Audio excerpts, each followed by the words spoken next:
Hello guys, कैसे हो आप सब लोग। आई नो अभी आप बहुत फ्रस्ट्रेटेड हो गए, गुस्सा आ रहा होगा क्योंकि एसबीआई क्लर्क ने अभी तक अपना रिज़ल्ट नहीं आउट किया है। जैसा कि मैंने अपनी वीडियो में बताया था रिज़ल्ट डेट वाली में कि 29 मई तक आपका रिज़ल्ट आ जाएगा एंड अगर कोई और इशू रहता है तो आपका रिज़ल्ट जून में भी जा सकता है।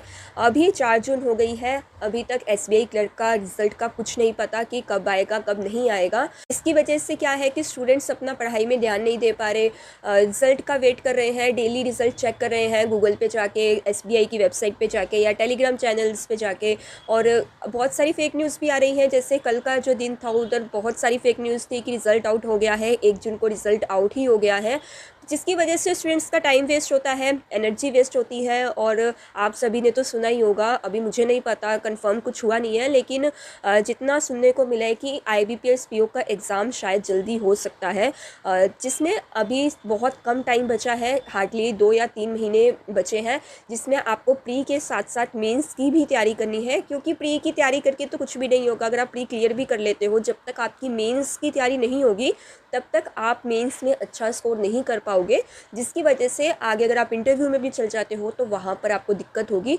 तो मैं यही सजेस्ट करती हूँ कि प्रीलिम्स के एग्ज़ाम से पहले पहले आपकी मेंस की तैयारी भी पूरी होनी चाहिए, ताकि प्रीलिम्स के एग्ज़ाम के बाद सिर्फ आप टेस्ट दे पाओ, अपना जो वीक पॉइंट्स है उसको स्ट्रॉन्ग कर पाओ। और अभी हम एसबीआई क्लर्क के रिज़ल्ट की बात करते हैं तो सिर्फ 14,000 स्टूडेंट्स का सिलेक्शन होगा, और बाकी स्टूडेंट्स जो अपना अभी टाइम वेस्ट कर रहे हैं रिज़ल्ट के चक्कर में, तो प्लीज़ मत कीजिए। अगर आपको 100% कन्फर्म है कि आपका क्लियर होगा ही होगा, तब चाहे आप अपनी तैयारी नहीं करें, आपको जो मन कर रहा है आप वो कीजिए। लेकिन अगर आपको 90% भी लग रहा है कि आपका क्लियर होगा और 10% आपको लग रहा है कि शायद आपका क्लियर नहीं हो सकता, तो अपनी तैयारी स्टार्ट कर दो। एक बार मैं आपको बता देती हूँ कि प्रीवियस ईयर में कितने दिनों के बाद रिज़ल्ट आया है।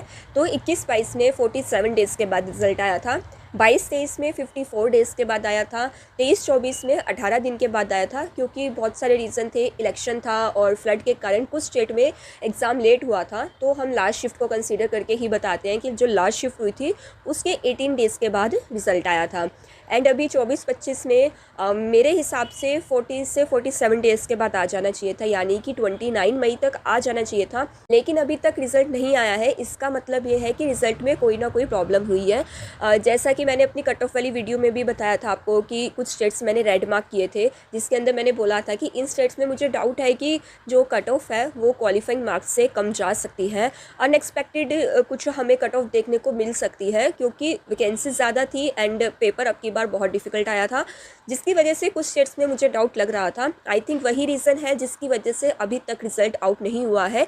एट द एंड इसके सिर्फ 2 ही सॉल्यूशन हो सकते हैं, या तो जिन स्टेट्स में कट ऑफ क्वालिफाइंग मार्क्स से नीचे जा रही है उन स्टेट्स की नॉर्मलाइजेशन में मार्क्स ज़्यादा इंक्रीज़ कर देंगे, अदरवाइज़ जो क्वालिफाइंग मार्क्स है उसको कम कर देंगे। ये 2 ही ऑप्शन हो सकते हैं एंड दोनों ही केस में हमें अनएक्सपेक्टेड कट ऑफ देखने को मिलेगी। तो प्लीज़ कट ऑफ के पीछे मत बैठो कि जब कट ऑफ आएगी हम तब आगे की तैयारी स्टार्ट करेंगे।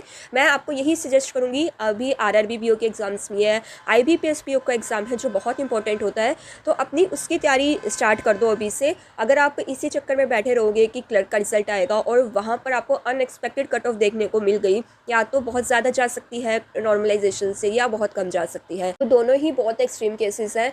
तो मेरे हिसाब से अभी एसबीआई को रिजल्ट दे देना चाहिए इस हफ्ते, नहीं तो अगले हफ्ते आपका रिजल्ट आ जाएगा। लेकिन कोई भी वेट मत करो एंड फेक न्यूज़ पे बिल्कुल भी बिलीव मत करो। बहुत सारे न्यूज़ चैनल है फेक न्यूज़ बना रहे हैं। जब भी आपका एक्चुअल में रिजल्ट आएगा मैं आपको टेलीग्राम चैनल पे बता दूंगी, तो और कहीं जाने की नीड नहीं है, आप बस अपनी स्टडीज़ पे फोकस कीजिए। एंड अगर आपको आईबीपीएस पीओ की तैयारी के लिए या आरआरबी पीओ की तैयारी के लिए गाइडली का पैक चाहिए तो आप मेरा कूपन कोड AM12 यूज़ करके ले सकते हैं। एंड अभी बहुत सही टाइम है, अपनी तैयारी स्टार्ट कीजिए और गाइडली का पैक ले लीजिए, टेस्ट दीजिए, ज़्यादा से ज़्यादा जो वीक पॉइंट है उनको स्ट्रॉन्ग कीजिए। एंड ऑल द बेस्ट हर एक एग्ज़ाम के लिए और रिज़ल्ट के लिए भी। Thank you.